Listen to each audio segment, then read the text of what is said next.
the sidewalk in front of the house, riding up and down with an American flag attached. I was in a white frilly dress, long golden curls down my back, and I could hear cannons in the city and firecrackers close by and music all around. I don't know where the music came from.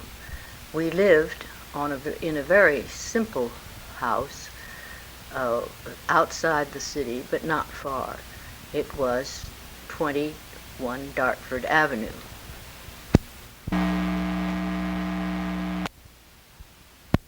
Dartford Avenue. And it was a very small brick house. There were 3 children. I began making this tape. No, I didn't. An awful lot about the house, except the sleeping porch, where all the children slept, no matter what the weather. Now, in the summertime, it was great, because you'd wake up with the birds singing, and there was a lilac bush right under the sleeping porch. In the winter, it was a different story. We had lots of comforters, no electric blankets, and then a big tarpaulin that would go over the beds, and the snow would come in, and we'd wake up often with 2 or 3 inches of snow over those tarpaulins. The house was right on the street, and we used the sidewalks all the time. And I was thinking about sidewalks, and I realized that my children and my grandchildren haven't had a great experience of sidewalks. Now, in St. Charles there was one, but it was down at the bottom of the hill, and it was full of cracks and wasn't very well kept up. But when you had a real sidewalk, you used it for hopscotch, you used it to learn to ride your bikes on, you could go out and play there without being watched by anyone, you could walk around the block because you didn't have to cross a street.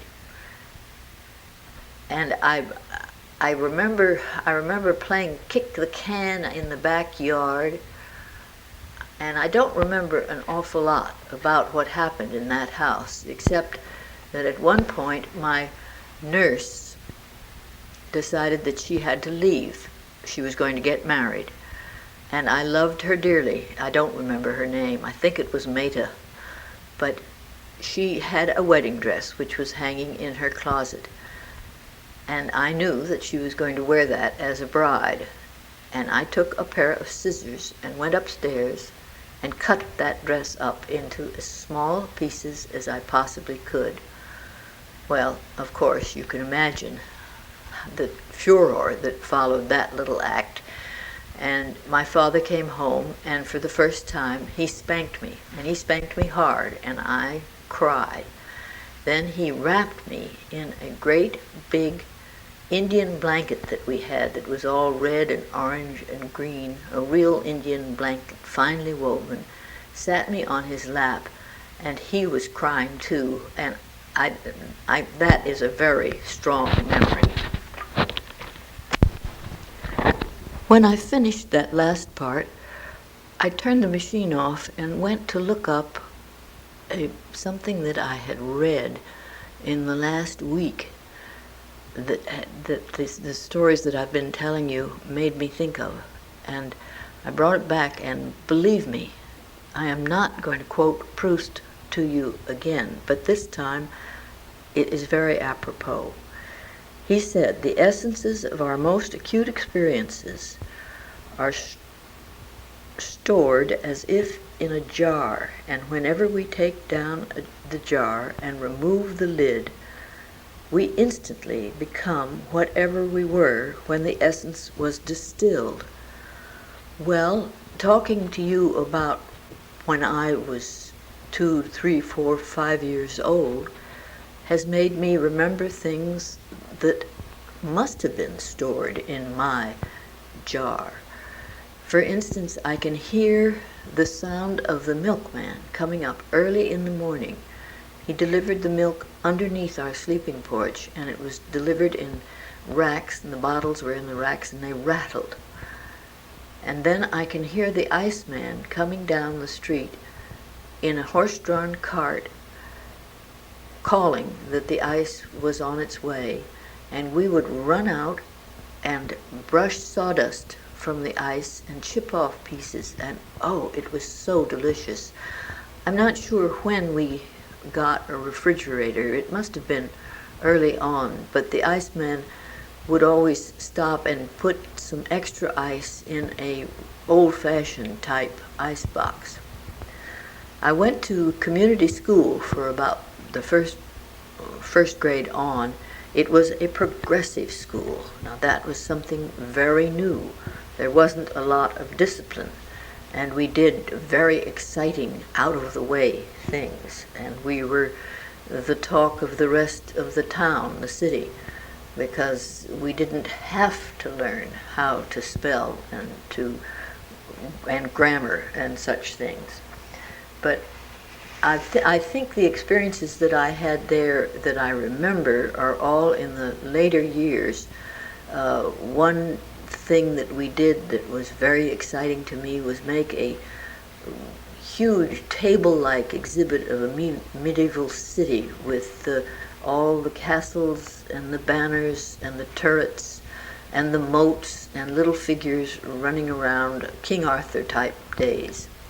I was the president of the student council, and I suppose now, and even then, I was thought of as a goody-goody. I always obeyed every rule.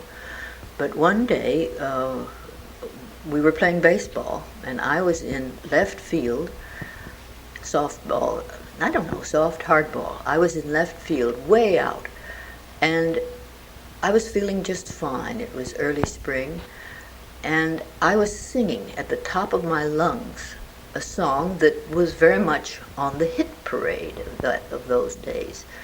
And the lines were, it was called Dream Kisses, and one line went, "When I wake at the break of the dawn, you are gone, and I pray all the day for the night to come on." Well, the athletic director heard me singing this, and she sent me to the principal's office, and I was sent home for singing that song on the playground. I had no idea what all the fuss was about.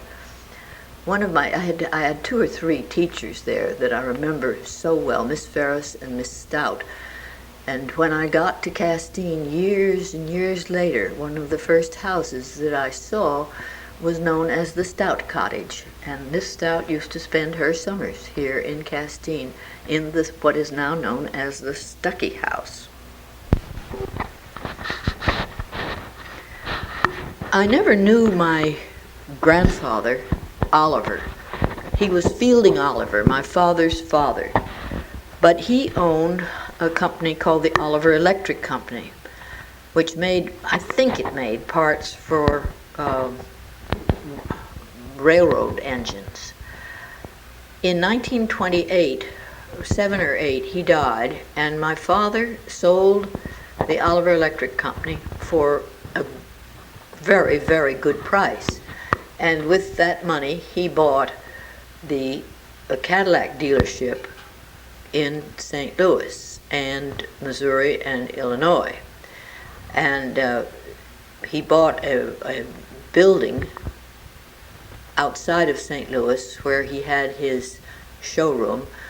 And at the same time, he bought a new house out in the country, the county more or less.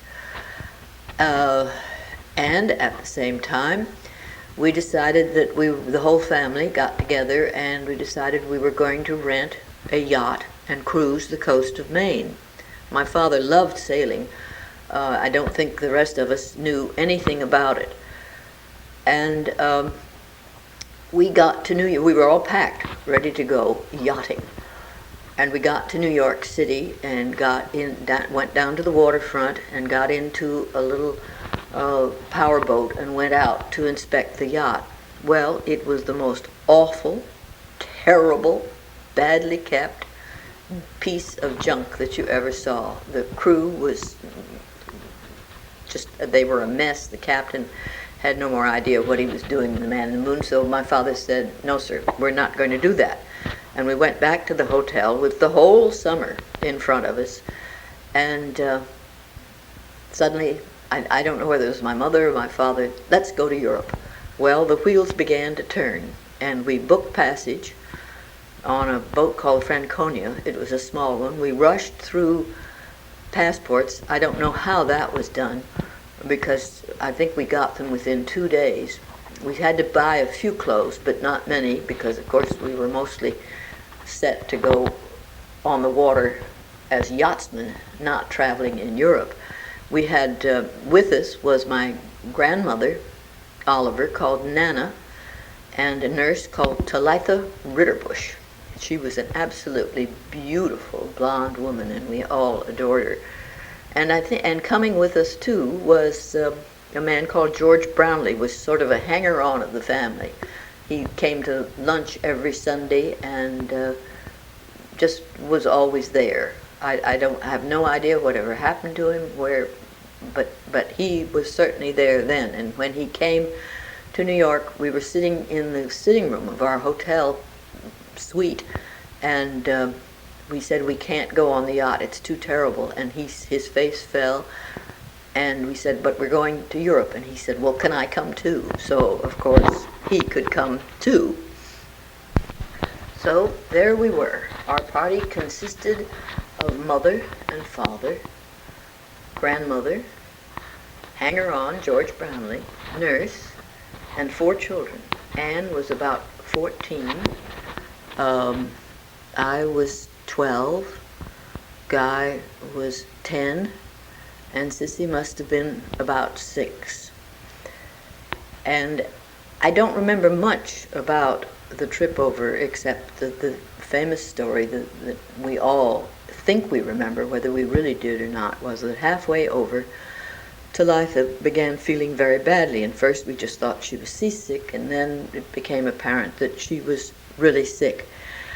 And the doctor diagnosed her as appendicitis, and they wired ahead a doctor in Edinburgh, Scotland, where we were going to land, and he said, you must pack her in ice. So she was put in a bunk with a plastic thing all around her and kept literally packed in ice for the last 2 days of that trip. Well, that sort of changed traveling plans, because mother and father had decided that they were going to sort of take off and leave us with our nurse, but that was now out. So in Edinburgh, we checked into a little hotel, and Nana, my grandmother, decided that she was going to stay in Edinburgh. She liked it. And the nurse, of course, was in the hospital. And I don't know what happened to George Brownlee at that point, but we rented a limousine with a driver, and he was to take us to tour the country of Scotland, the castles and the heather and the whole bit. But before we left, that night, we were going to have dinner in the hotel, and Mother and Daddy were going to go for a walk first, and I wanted to go with them. But they said no, I had to stay and get ready for dinner. Well, I wanted to go, so true to the way Judy behaved, I lay on the floor and I kicked and I screamed. This was in the lobby of the hotel. Well, Mother and Daddy had made a pact with themselves that if I pulled a tantrum again, they were going to try to cure me by doing exactly as I did. So there, in the lobby of that hotel, this wild American family, me kicking and screaming on the floor, and Mother and Father getting down and doing the exact same thing. Well, I wish I could say that it really cured me, but I'm not sure of that, and I guess nobody will ever know. Well, our trip through the Highlands of Scotland was perfectly beautiful, and I remember lots of beautiful scenery and the Scottish games, so forth and so on. And we had our roughhouse period. We would be in the back of the car with the glass window rolled up between the chauffeur's seat and the back of the car, and Mother and Daddy would, of course, be sitting up in front, and we were allowed to raise all sorts of cane in the back while we toured. We ended up in London, and it was my father's 40th birthday, and we decided we were going to go to the opening night of the Desert Song. And this is a very dressy affair, and we went out and got dressy dresses because we hadn't had them, and my father was in full evening clothes. My mother was too. He had a top hat, and it was a very fancy affair. I think this might be a good idea to describe my mother, who you all know as Dearie, and she was absolutely beautiful, calm, self-possessed, and walked into a room and everybody looked. She was that beautiful. She had reddish hair, which my father never knew she dyed, but she did. And her sense of dress was not what was fashionable always, but she always looked absolutely wonderful. Well, I remember going to the theater that night and being so proud of my family. And when we all got seated, suddenly the orchestra began playing a very martial kind of a tune, and we all had to stand up because Lloyd George had entered, and I guess he was prime minister at that time. After London, we went to France to a little seaside place called Wimereux, and this was on the coast, but very close to Paris. And we stayed in a hotel right on the beach, and lots of games, so forth, going on with a mixture of English, French, and American children.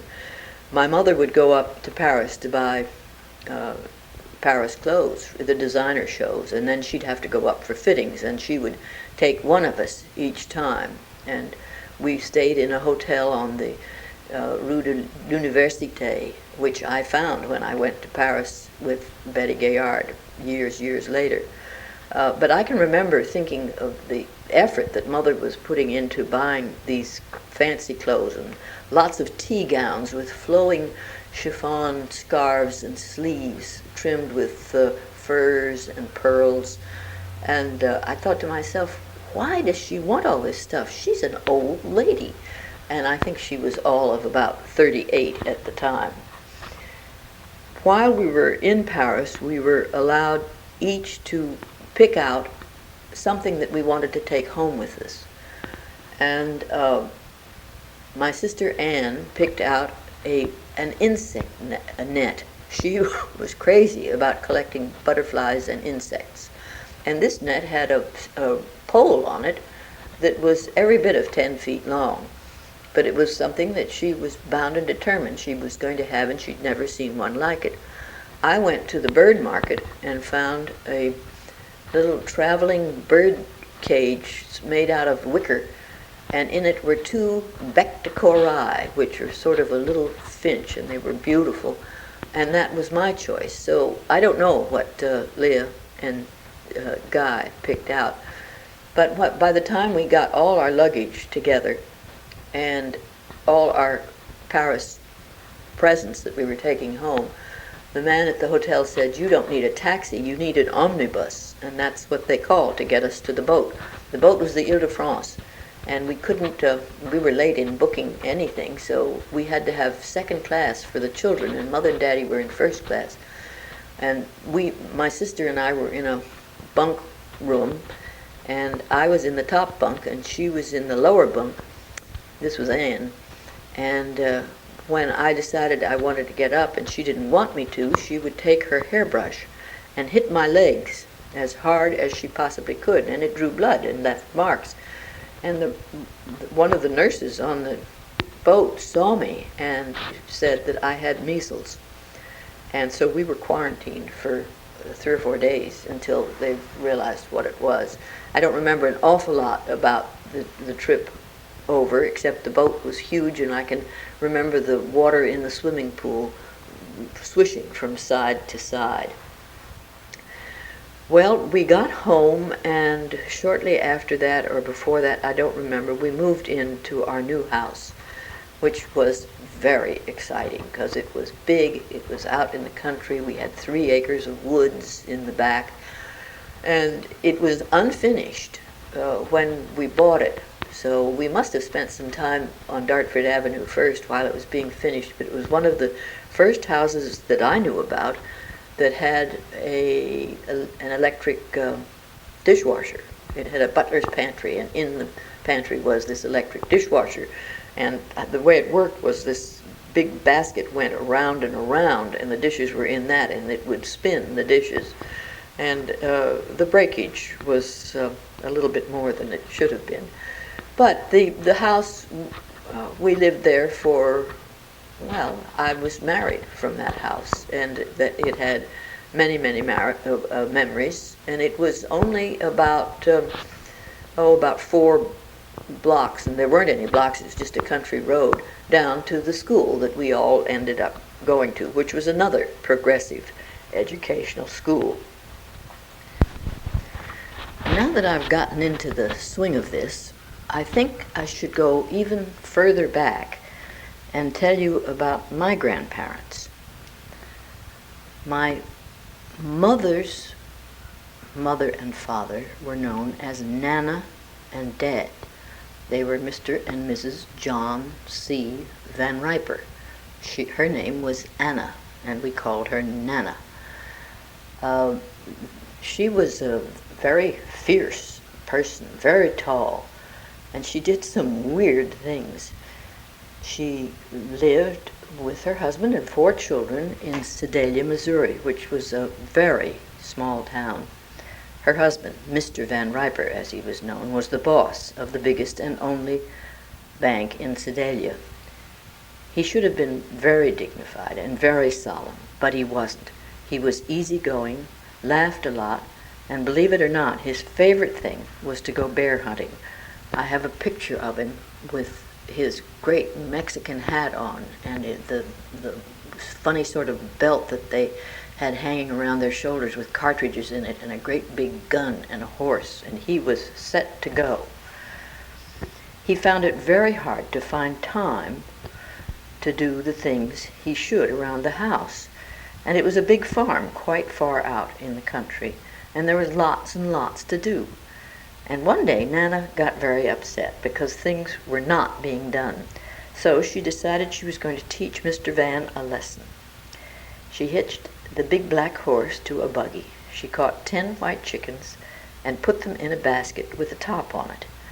She dressed herself in a long black dress and put on a black hat covered with a black veil. Her face was covered and the veil floated around her. Nobody could tell who she was. She drove into town, stopped in front of the bank, went into the bank with her big basket of white chickens and her black veil floating. She walked up to the bank clerk and said in a funny, loud voice, "Is Mr. Van there?" When Mr. Van came out of his office, she said, still in her loud voice, "Mr. Van, I have a present for you." And she opened the basket, and those white chickens came bursting out, spreading and flopping all over that bank. She turned around, stalked out the bank, and got into her buggy and drove home.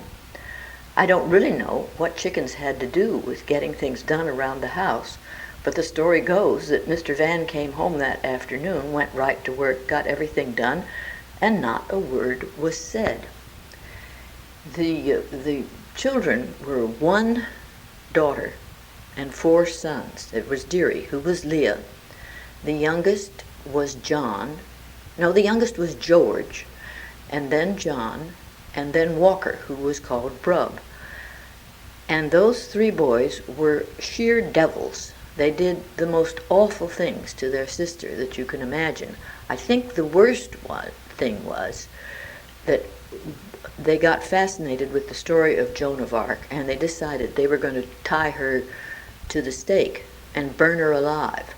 Well, they did tie her to a tree, and they built lots of twigs and logs around the tree, and were caught just in time before they were going to light it. Of course, they said they'd never let her burn, but they just wanted to scare her a little.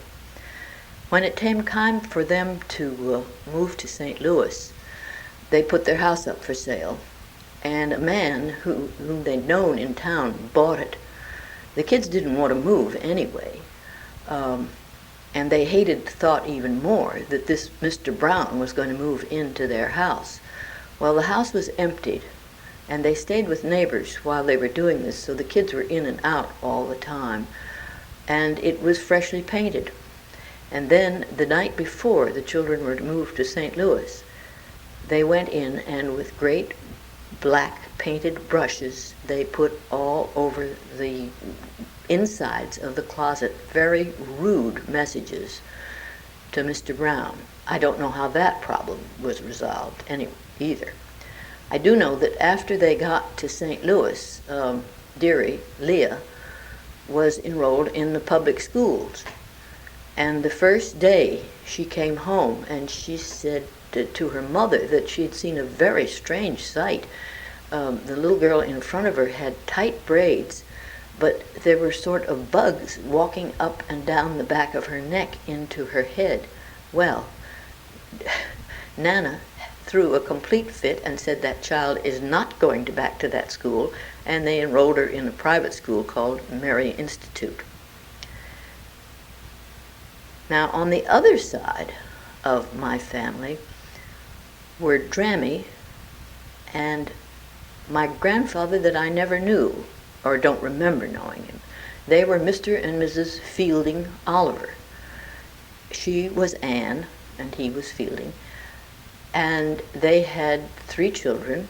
The oldest was Aunt Marjorie, Aunt Judy, and my father, Guy.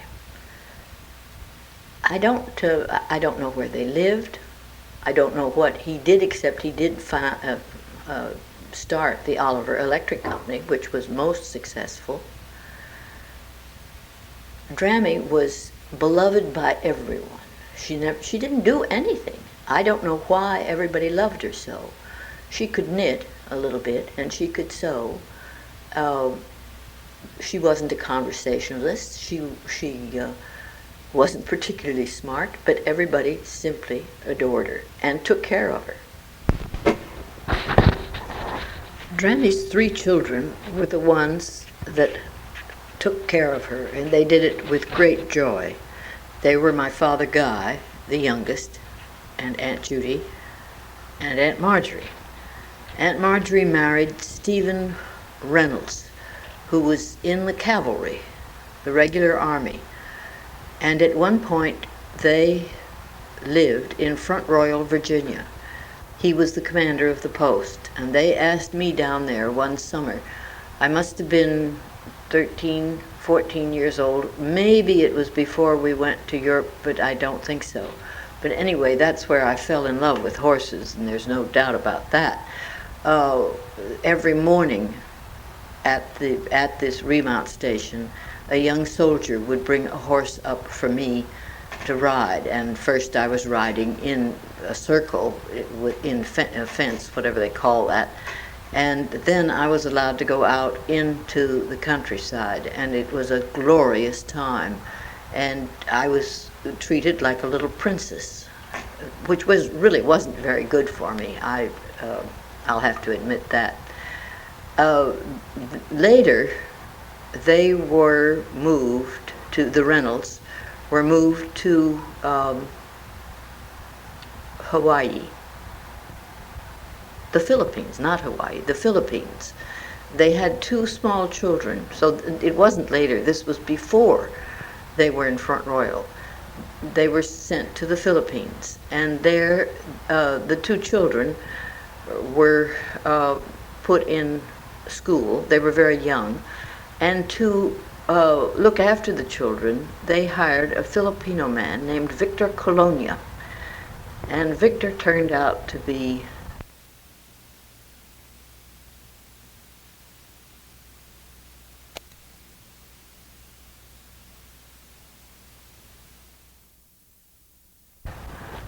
to the States.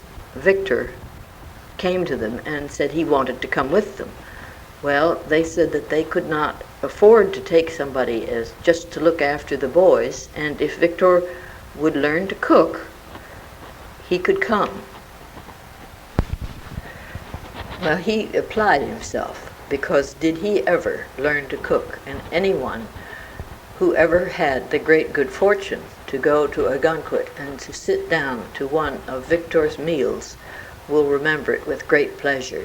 I can see him now walking in with a plate of fresh, the very first peas of the year, and he would say, "Oh, Miss Judy, our own."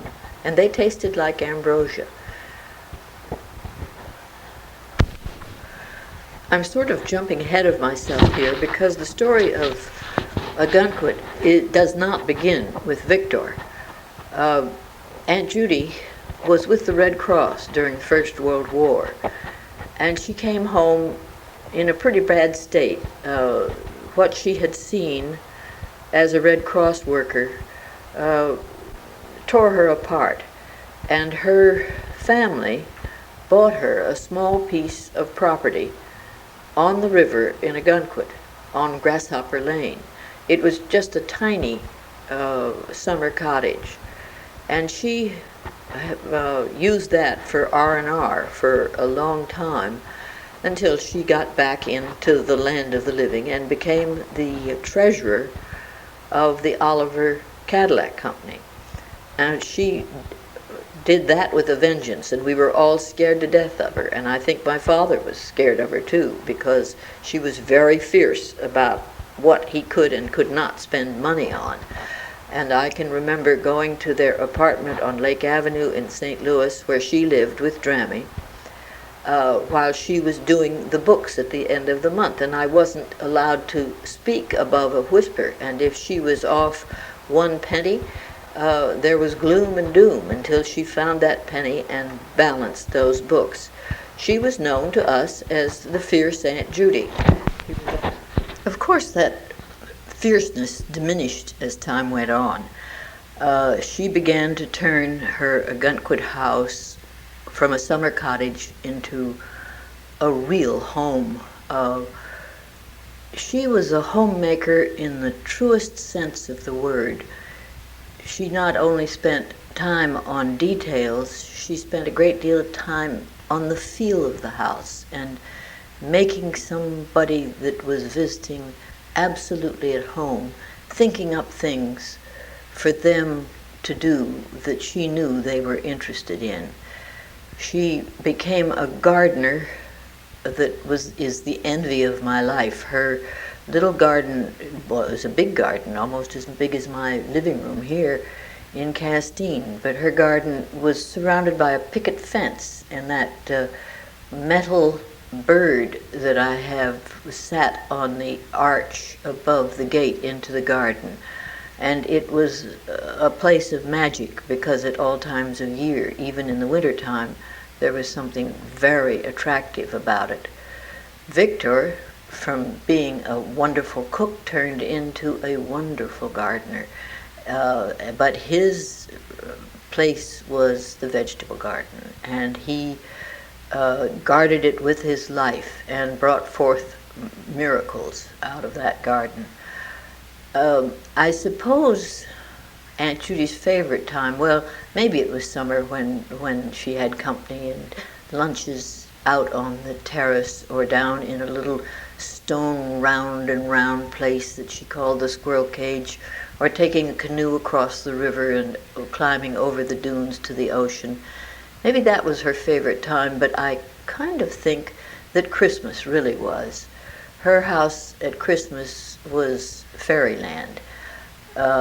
It even smelled good, and she started months before planning on Christmas presents and made many, many of them.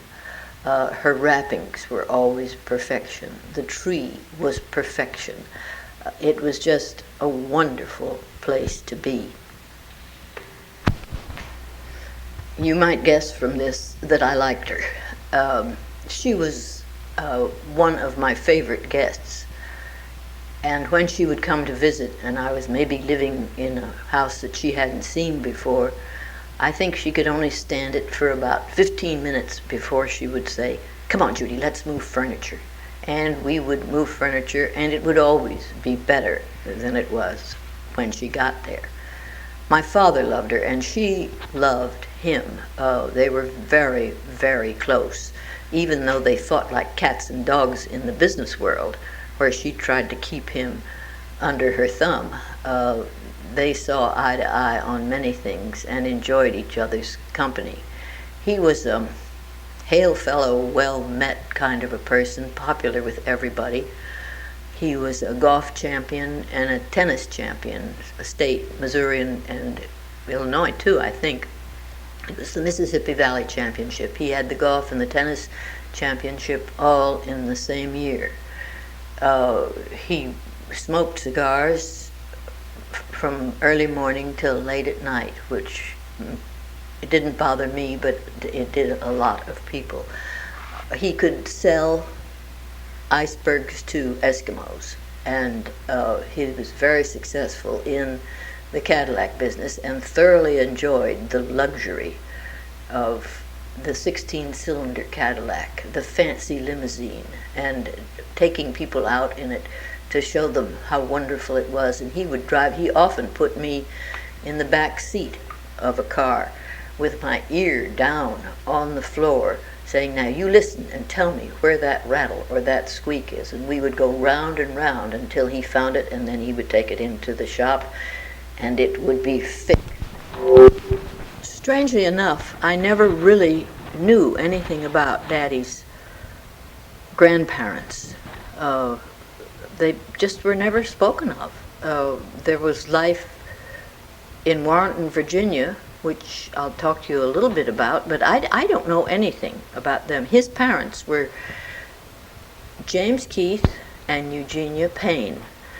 Eugenia was Eugenia McBlair, and she became our beloved granny. She lived in a big house as a girl, in a big house in Vandervetter Place in St. Louis, right in the middle of the city.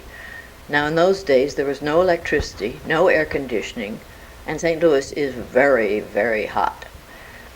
The McBlairs had another big house in Florissant, Missouri, maybe 30, 40, 50 miles from St. Louis.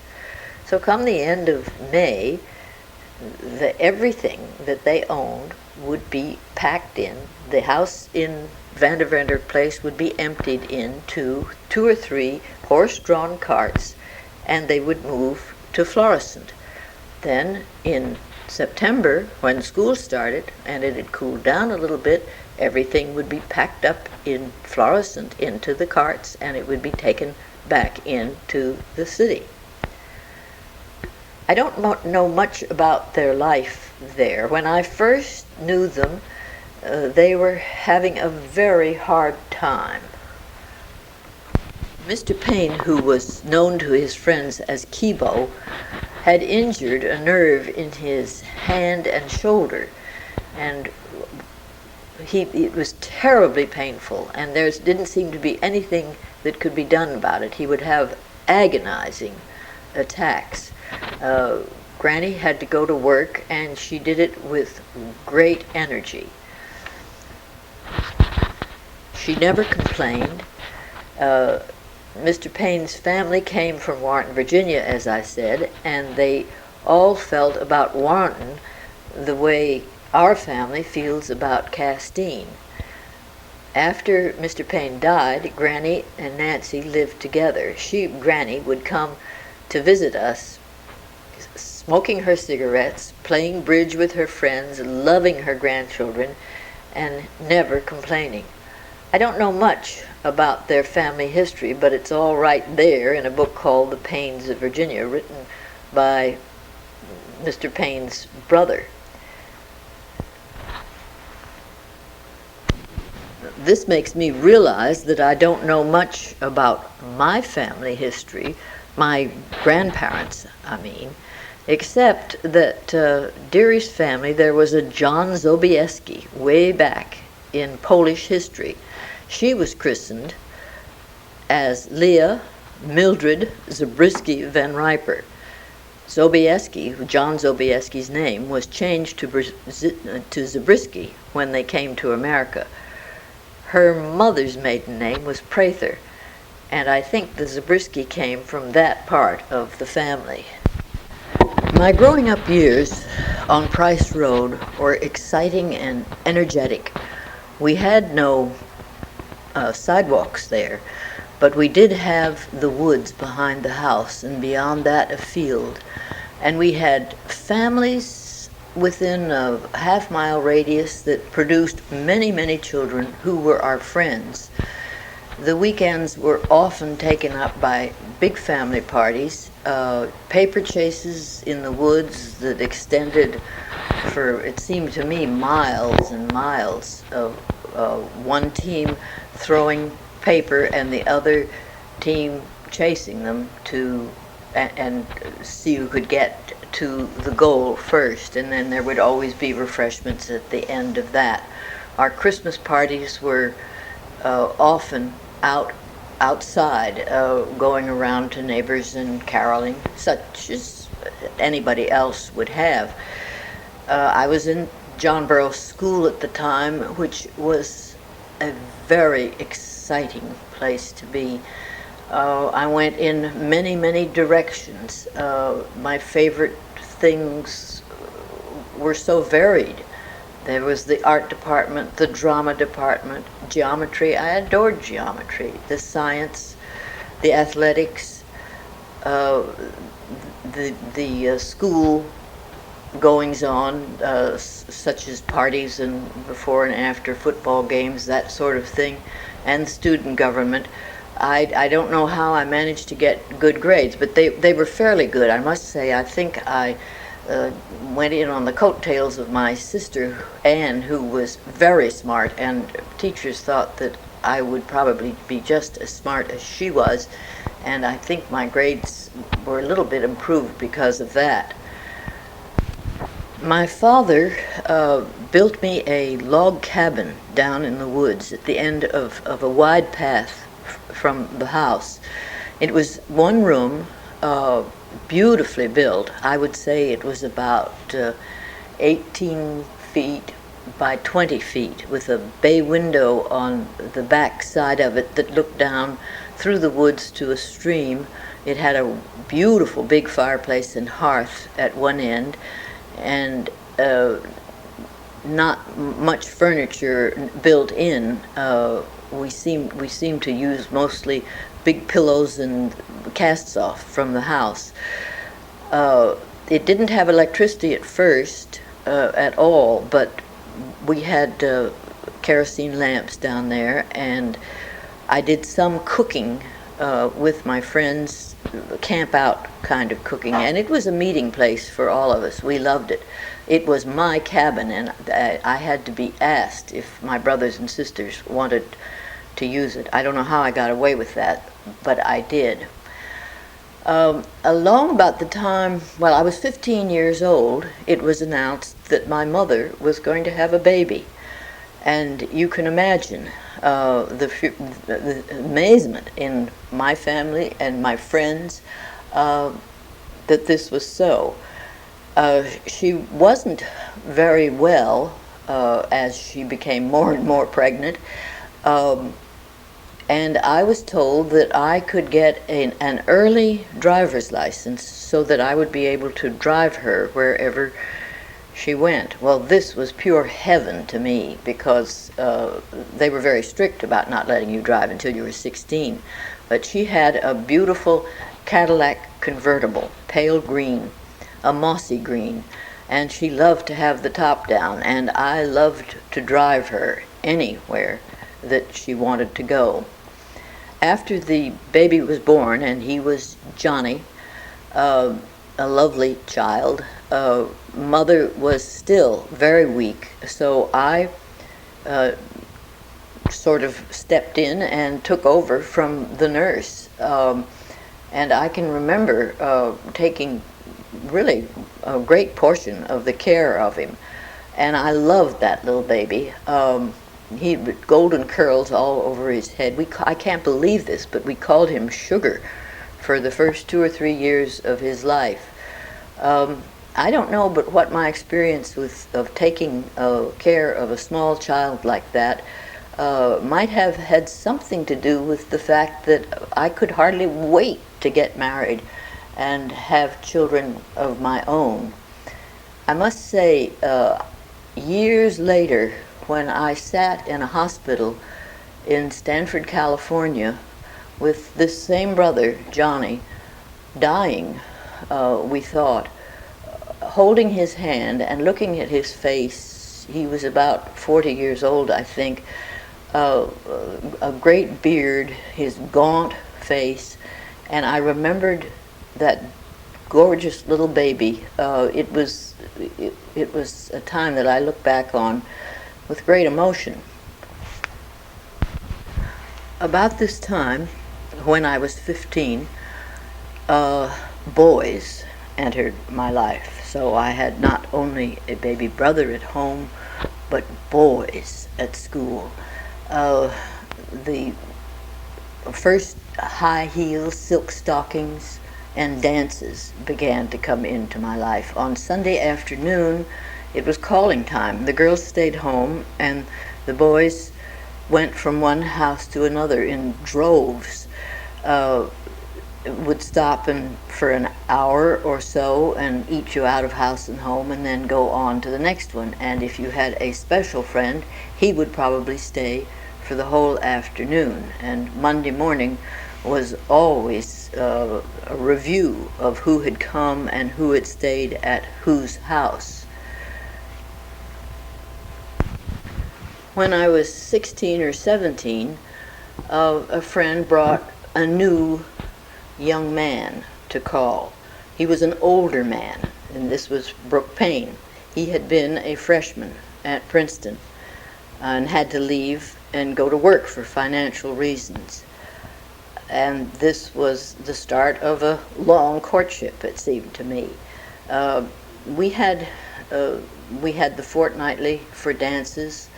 We had school dances. We didn't have dates as we did later on. Brooke did not have a car. If he wanted to come to see me, he would come out from town on the streetcar and walk a half a mile up the road and spend the evening with me. And if we were lucky, we could use my mother's car to go to the movies. And then he always had to catch the last streetcar home, which was 11:30 or so. And my father used to swear that he could always tell just how long Brooke stayed, because he would be late every time, and he would go running down the road yelling at the streetcar to please stop and wait for him, because if he didn't catch that 11:30 car, it was a long walk home. We both saw other people. There was no such thing as going steady at that point. And as a matter of fact, he used to take out my best friend, and there was Monday morning quarterbacking about that, too. Then came my debutante year. In St. Louis, they have a thing called the Veiled Prophet Ball, and 5 debutantes are chosen to be members of the court of the Veiled Prophet. It's very secret. Nobody, not even your best friend, know that you're going to be in that court. And I was chosen to be a maid of honor. Now, I didn't tell Brooke about it. I knew in the spring that next fall that was going to take place. All summer long, I was away at Camp Arden, which is another part of my growing up time. But that summer I would practice deep curtsies, because you had to go all the way down with your head almost touching the floor and your arms out to the side. When the night came, a dresser, a woman who was to dress you, came out from St. Louis in a car that was driven by a chauffeur and 2 motorcycle escorts, and she came up into my room to get me into this gorgeous silver lame gown with tulle all around the skirt, and caught up by flowers. Then we got into the car, and with Johnny, very excited about the motorcycle people. And against all rules, this is the kind of thing that Deary did all the time. Against all rules, we stopped at the house of a woman who was bedridden. And I got out of the car and went in to show her how I looked in all my finery. When we got to the Coliseum where the ball was, I went in the back, all still very secret, and there were three of my best friends. One was to be the queen, and one was to be another maid of honor. And we waited and waited, and our trains, which were a good 18 feet long, were attached to us. Mine was velvet encrusted with silver, and we were given our flowers, which were huge bouquets of roses of a color to match the train. And then we stood and waited, and you stood behind a curtain, which was drawn when your name was announced. Brooke was up in the top balcony of the thing. He had no idea I was going to be in this thing. And when he realized, after all the other debutantes had walked in and I wasn't among them, that indeed I was going to be part of the court, you can imagine the excitement there. Anyway, the curtains parted, and this voice says, "His Imperial Majesty, the Veiled Prophet, commands me to announce as special maid of honor, Miss Judith Oliver." And the curtains would apart, and there I was. I had to bow to the right, to the left, and then a deeper bow to the prophet, which was way at the other end of the Coliseum. And a man came in full dress, came and took my arm. I took his arm, and we walked up the full length of the Coliseum with pomp and circumstance being played, and then I had to bow to the prophet where he placed a crown on my head. Well, you can imagine this was all very exciting and, in retrospect, sort of ridiculous, but it was something that was done in St. Louis. Then after the ball there, you went on to a midnight supper at the hotel, and Brooke was my escort for that.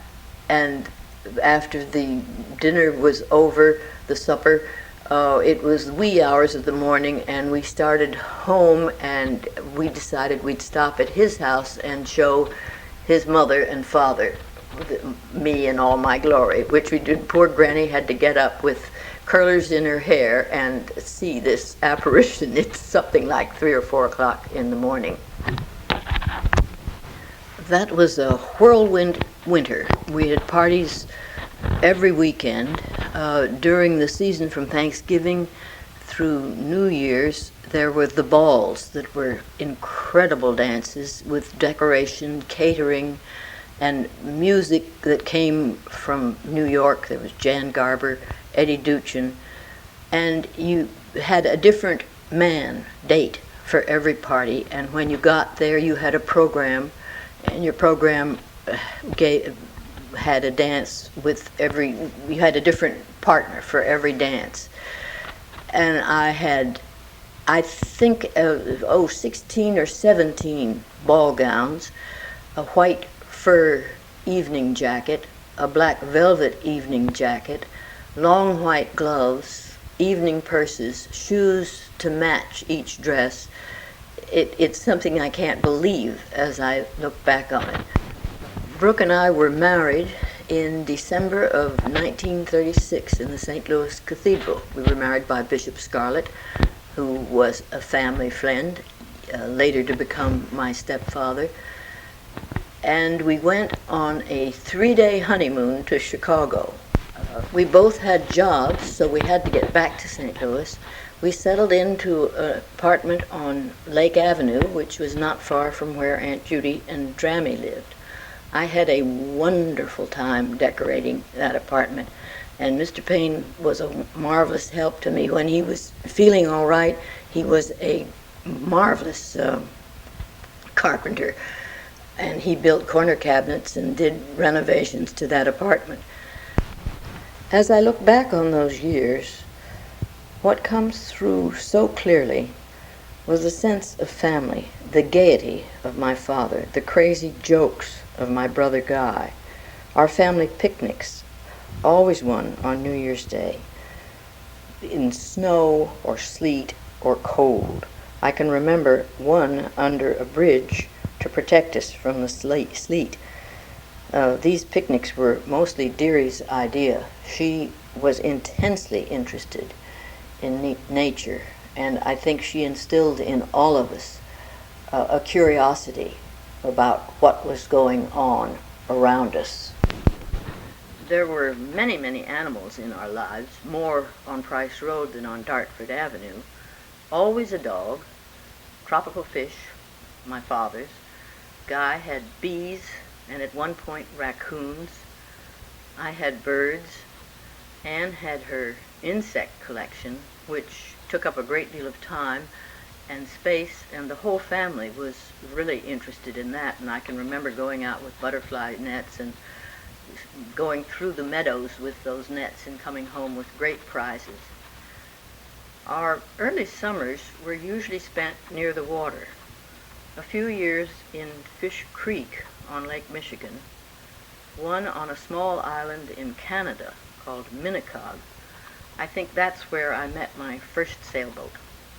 One summer, we went to Estes Park, where I distinguished myself by being caught in a skunk trap while I was searching for a ball underneath the house. I think I'm going to tell you sort of vignettes of different things that I remember.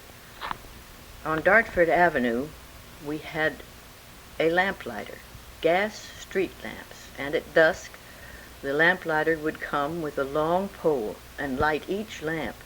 They made a lovely pale bluish light. I have no memory of how they were put out, or when the sun rose, or when we changed to electric lights. My grandmother, Nana, had an electric car. This was run by batteries and steered with a sort of a tiller. The batteries had to be charged every night, and I remember the light that came from the garage while they were being charged. That car didn't go more than 25 or 30 miles an hour, if that, and I can see Nana in a long black dress sitting like a queen at the tiller of that car. We drove to Estes Park in a touring car, 7 passengers, huge wheels. No windows, but isinglass curtains that had to be snapped in when it rained. I wrote a poem while I was on that trip, something about the pleasant fields of Kansas lie sleeping in the sun. Radio was brand new as I was growing up, and certain programs were family enthusiasms, always accompanied by popcorn. Uncle Brub was Deary's brother. He lived in Denver and raised black widow spiders for experiments. He lost 5 of them in a coal pile down in the cellar and had to get help to move that pile, chunk by chunk, until the spiders were found, and they were.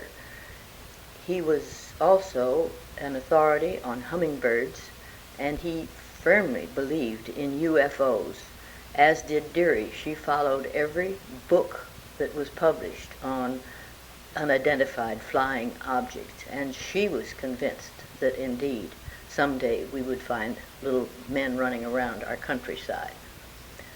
And I'm not so sure that we won't either. It's a long way to go from gas street lamps to spacewalks, and I should have some words of wisdom for you, but I don't. So I'm just going to put the tops back on all of those little jars of memory and go down to my studio and paint a picture. So this is Ging signing off.